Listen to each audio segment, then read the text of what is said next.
Michael Darcy reporting here live from New Orleans at Radio Row of Super Bowl 59. And today I have the pleasure of being joined by my good friend Josh Fan of ShowMeFootball.com. And we're going to break down some key advantages the Chiefs have in this Super Bowl because everyone's talking about how good the Eagles are, but I do think that this Chiefs team does have some big advantages. So Josh, my first question for you is what sticks out to you matchup-wise about this Super Bowl?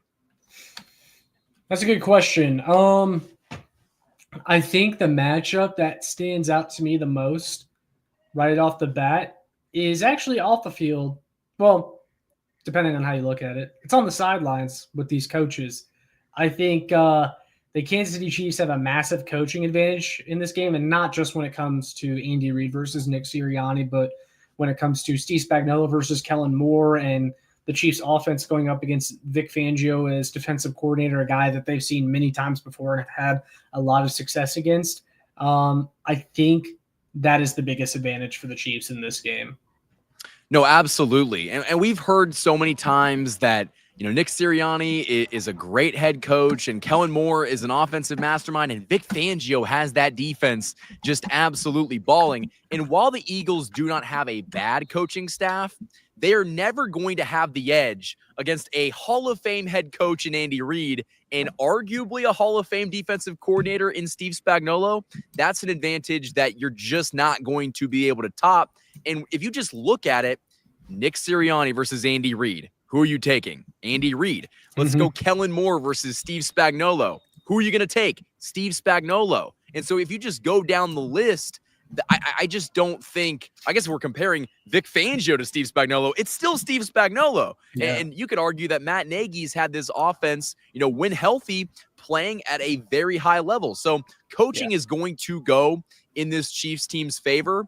But also, I think that you've got the advantage at quarterback. I think that the Chiefs' interior offensive line is significantly better than the Eagles. They do have better tackles, but the Chiefs' interior is great. They've got the best interior in football. And I think that they've got the best defensive player in this Super Bowl and arguably two of the top three in Trent McDuffie and Chris Jones. And maybe that's crazy. Maybe that's a homer take. But, Josh, they've got the better players at key positions in this game, whether it's quarterback or tight end or defensive tackle and cornerback. The Chiefs have the advantage at all three of those positions. Four of them, I guess.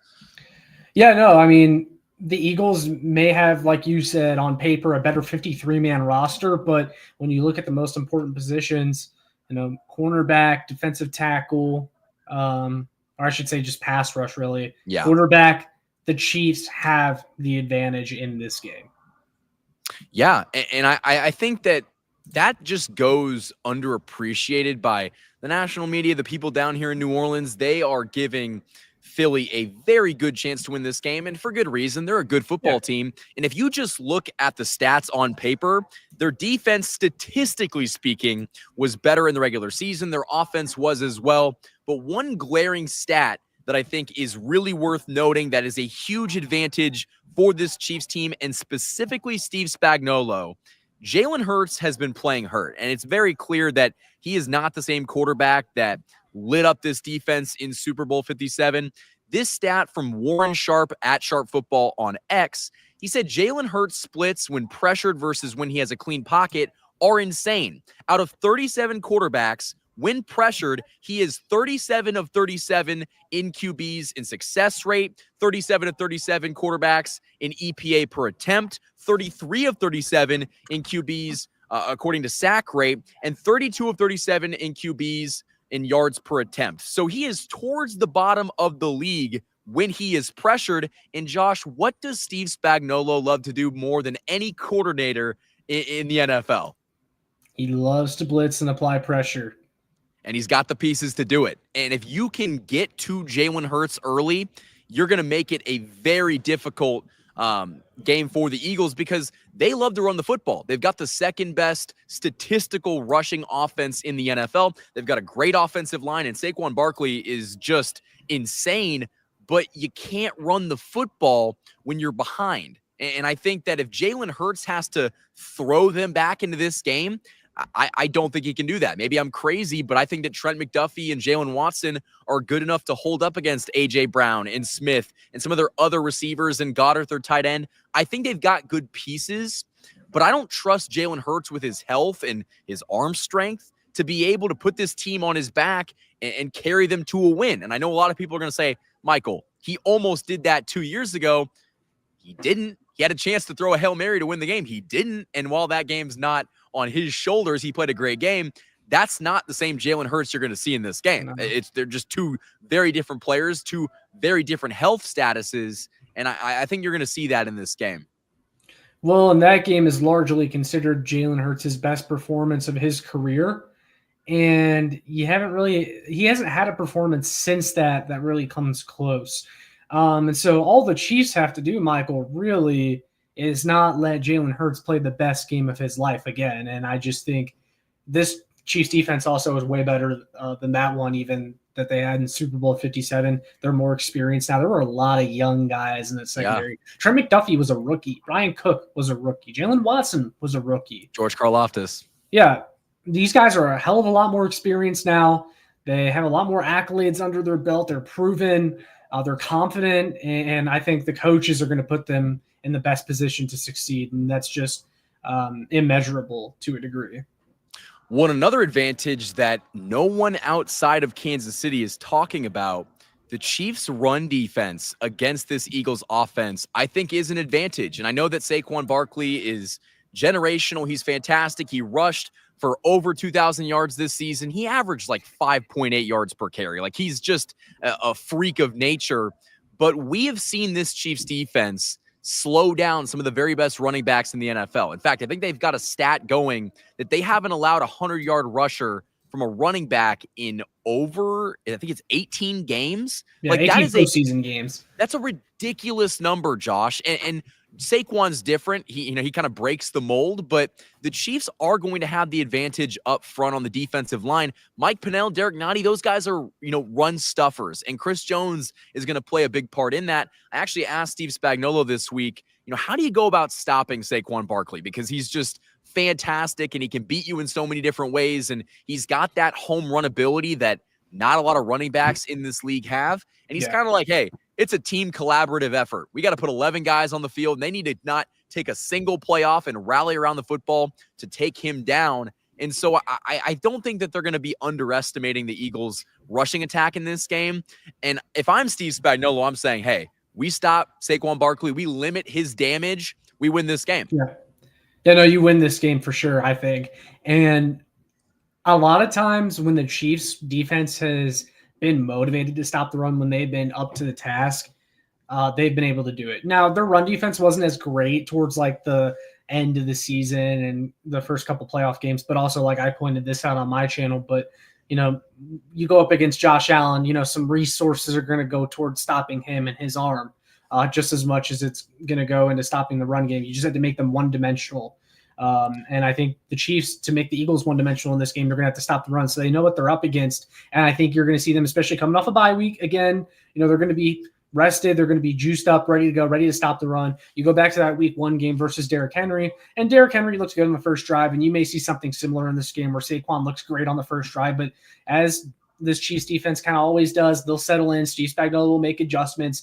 And I think they have a good plan to stop Saquon Barkley because that's just what they do. Like, Derrick Henry was a guy that forever was like this team's kryptonite. And they brought Steve Spagnuolo in. There was that 2019 AFC Championship. They figured him out. And since then, I don't think Derrick Henry has rushed for over 100 yards versus the Kansas City Chiefs in a game.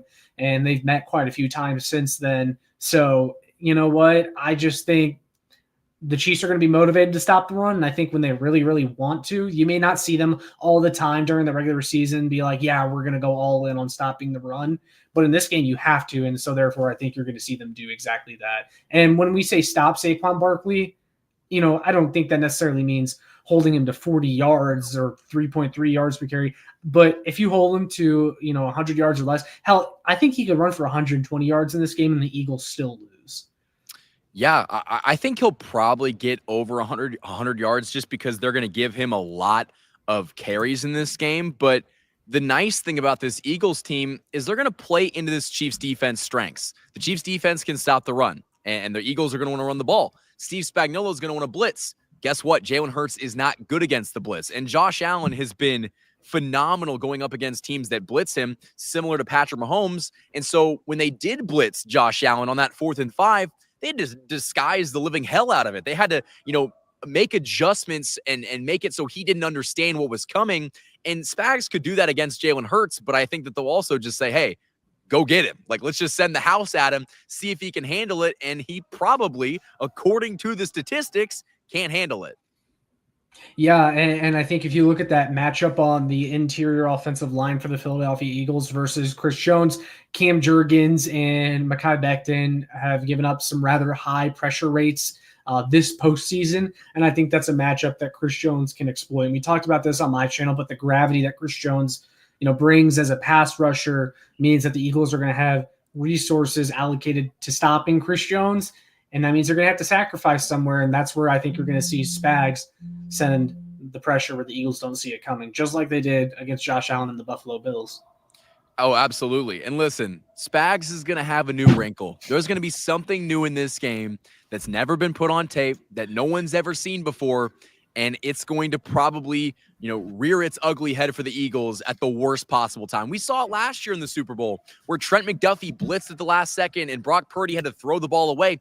That ended up being one of the game-changing plays in that game. So I think you're going to see something very similar where they get after Jalen Hurts, make him uncomfortable early. If you can hit Jalen Hurts early with all the injury concerns that I personally have of him, listen, it's going to be tough for him to settle in there and have the time to throw. I know that Eagles offensive line's great, but you can get to Jalen Hurts and force him into some uncomfortable situations. And if you're Steve Spagnuolo, you've got him exactly where you want him, and you can do what you do best, and that's blitz and stop the run. So I'm super excited to see what they do against Saquon Barkley and this Eagles offense. Josh, it should be a great game. Do you have anything else you want to add in this video? No, I think you did a nice job putting a bow on it. I'm just excited to watch the game at this point, and it's going to be a good one. There's a lot of interesting key matchups in this game for sure. You mentioned how excited you are to actually watch the game. All of the players down here in New Orleans have told me, like, we're just ready for Sunday. We're tired of doing all this media stuff. Oh, yeah. And after some of the stupid questions that I've heard this week, I'd be tired of it as well. But, yeah, no, these guys are locked in. They're ready to play in this game. They're ready to kind of just, actually go out there and play the game instead of just talking about it. But, no, it's been a blast down here in New Orleans covering this Chiefs team as they try to accomplish history. I think that we're going to have a very fun game to talk about on Sunday. But, Josh, my final question for you is, where can the people find you? You can find me here on YouTube. Show Me Football is the channel name. Make sure you check out my work on showmefootball.com, arrowheadaddict.com. And last but not least, you can follow me on Twitter at ShowMeFB. And guys, all that stuff will be linked in the description of this video. Until next time, guys, Michael Darcy reporting at you live from New Orleans at Super Bowl 59 Radio Row. Thank you guys for watching.